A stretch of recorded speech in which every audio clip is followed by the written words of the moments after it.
This is Channel 2 News, coverage you can count on. This is the first step in many, many steps to come. This golf course is one step closer to having a high school on it.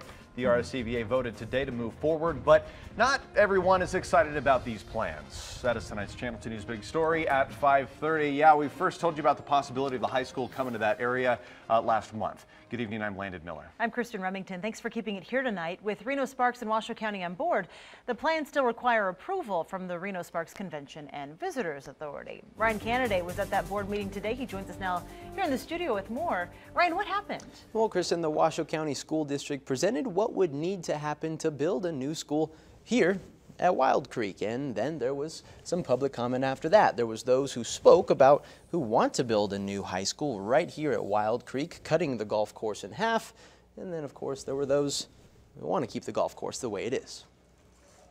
All those in favor signify by saying aye. Today, the RSCVA board unanimously approved a letter of intent between the Washoe County School District, Washoe County, City of Sparks, and Reno. Motion carries unanimously. With the decision, the board will now have more meetings about building the new high school in Sparks and the plan to repurpose Hug High School in Reno.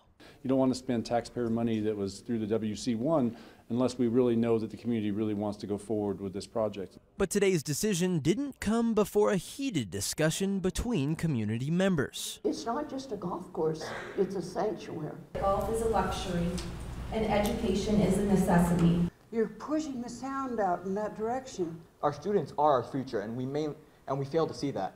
Students from Hug argued that the district needs a new high school at Wildcreek for their education and for future students. Having a new school with working AC or like good conditions will really help us get up to those educational standards that these other schools have. While other folks argued that golf needs to stay. I think that the high schools are overcrowded and need to be built. I just don't think that Wildcreek is the place to build it. John and his wife have been living near Wildcreek Golf Course for nearly 40 years. They say there are still a lot of unanswered questions about the school district's proposed project. I just wonder how expensive this high school is going to be built on that particular ground. The school district says now that the RSCVA has approved the letter of intent, the next step is to address all of the public's questions and concerns. At today's meeting, the community asked about how the school would have an impact on city views, traffic, and even airplanes. Yes, the school district would need to determine how the stadium lights could have an impact on aerial traffic. Covering School Watch live in the studio, Ryan Canaday, Channel 2 News. All right, thanks for that update, Ryan.